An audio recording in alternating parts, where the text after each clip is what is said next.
Good morning. Sad to report, I am not the Mega Millions Florida jackpot winner. So, my spending spree, sadly, has to be put on hold, and my land grab so I can build America Ranch will have to be put on hold indefinitely as well. Very sad. Oh well, moving on. I reached out to Wilson Combat about the BCG issues.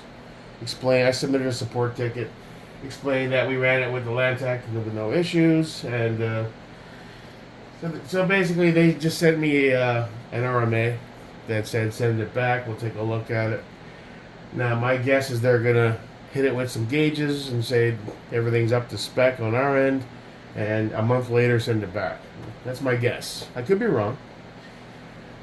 So before I do send it back, I think we're going to run it in the Aero. The Aero has much more looser tolerances. Now, I will say one thing: the Grey Ghost stuff has some of the tightest tolerances. Every facet of it is wicked tight. So, could that be possibly lending? I mean, I don't know how thick NIB coating is. This Lantac, I believe, is nitride. It runs fine. Maybe NIB is a bit thicker. I don't know. But this guy, no problemo. So obviously the Lantac is going to live in the Ghost going forward. So basically, I got this back on. Must have been loose. Basically, this guy's good. We're gonna go back again, do some more shooting. I need to get some more ammo. I didn't buy that much. I have a little more. 308's not cheap either, so I'm gonna be sparing with it until I can get more. But I do want to take some shots on the Aero with that BCG. If it runs fine in the Aero, I'll just keep it, run it in there, and that's where I'm gonna live until such time as I can get a better one. I'm not made of money, and I didn't win the jackpot, so it is what it is. We're on a budget. So ultimately, I think he turned out pretty good. I think he's a solid battle rifle. So we need to figure out an offset. I wasn't planning. I forgot how thick these turrets would be. So this 35 is probably not going to get the job done. When I had the MPS on there, you could see pretty much 95% of the window. So, is it going to be ever friggin' utilized? I doubt it. At the range, maybe. But you never know. Shit hits the fan, and then all of a sudden, you have a need for some close quarters fucking up and personal if you're rocking this dude. So, yeah, I guess it would come in handy. We could do a 12 o'clock as well.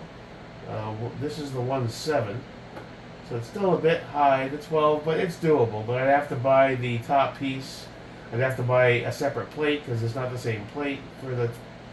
I don't want to go down that rabbit hole right now. Just checking everything. Everything's solid. Alright, so Lantac will live in here. And we'll definitely have to get some more shots on there.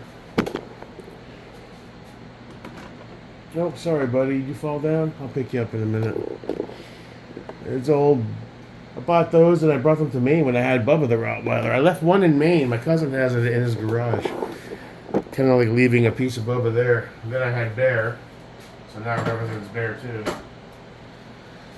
Alright, so the question is, do I send this BCG back or is it going to function? I mean, this is the old, that's the Aero 308 kit with the 3.8 ounce buffer and spring. So I guess the best plan of attack is to pull the buffer and spring out of the Ghost when I take it over. And first try it with this one. It might be too light. We might have issues, but I'm not feeling any hesitation in that receiver. But don't forget, Aero isn't going to have as tight of a tolerance as the Black Ghost, the Grey Ghost rather, which may lend to functionality. Who knows? So that's the plan, Stan. If it runs fine on this, it doesn't skip a beat, no problem. I'll just keep it and we'll just run it in this one. So that is what it is. So that being said, the heat yesterday was brutal. It was 112 heat index here. So it's going to be tough getting out. We're going to have to plan for early morning stuff. Because once that afternoon kicks in. Now, I will say, when you're under that overhang with the fans, it's not as bad for a while. Now, I want to get out to an action bay and start doing some handgun drills. The new Sage Dynamics drill that he announced with his new giveaway on Patreon looks interesting. I need to print some of those targets out. Whoops. I forget what he called it. I gotta print those out. It's an 8-inch circle to replicate a steel plate. And you, from either concealment or from your duty holster, you have to draw, take 2 shots, reload, and take 4 more shots in under 2 seconds or whatever the time frame was. And whoever has the closest groups within the set time will win one of the FN reflex guns. That's this month's giveaway. That sounds like fun. So I might print some of those out, maybe head over at some point and do that.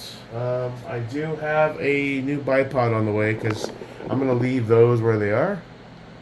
And so we have a new one on the way. The only other one that truly needs a bipod is this guy. So when that arrives on Friday, I believe, we'll pop that on there. And I don't have to keep swapping around, you know. Just looking at my safe, I don't think anything else needs a bipod. Well, I mean the 50 Shade 16, you don't really. Oh, that has the Magpul, so that's good. All right. So I guess after we verify this, I need to start doing some standard AR drills at the action base as soon as the heat isn't horrific. And I'd like to do some pistol. It's been a while. I'd like to get that G19 squared away. It's my favorite gun so far. I do have a new barrel on the way. Big Tex had a sale on the agency gold barrels. They're the midlines, but I grabbed a threaded version. So that'll be here Friday as well. I figure we'll put that in there. My plan is to eventually get a compensator and try that out. Maybe the agency single port. Then eventually I want to get a 9mm can, obviously. So I think that was a good call. They were on sale. They retail for $220. They were on sale for $99. I thought that was I don't know. I didn't think. I just grabbed it. It happens. So we got that on the way. We've got our new Atlas bipod on the way. I grabbed the BT10, not the PRS. I felt to start with I didn't want to spend the extra 100. BT10 is $230. So I watched some videos. I checked some reviews. I think for our purposes, it's gonna work just fine. And we got the new barrel for the G19 on the way, which will be more flash than performance. But I hear they're good barrels, agencies, so we'll slap that in there. Gold, I love gold. And yeah, and try to get out and do some shots on this guy with that BCG, and maybe it'll work. Hope so. That thing wasn't cheap, $250. And from the canned email with the misspelled words I got from Wilson, I'm not expecting a hell of a lot from them. They'll probably just have the guy look it over once and send it back, so there's nothing wrong with it. And I'll probably take a month or longer, so I'm a little hesitant to just run out and ship it out, because odds are they aren't going to do a whole hell of a lot, as I expected. And that's it for now. This heat's been hardcore, so we'll see when I can get back out. I'd like to get out and do some more 22 with the Taurus. Some pistol, I think, would be fun. I'm trying to think. They do have the overhang on the pistol range, so I can hide from the sun there. So maybe we'll do that. Maybe we'll head over and do some of that soon, and then move forward from there. So cool. Hope you guys are having a good week. See you when I see you. Your pal, Jake America.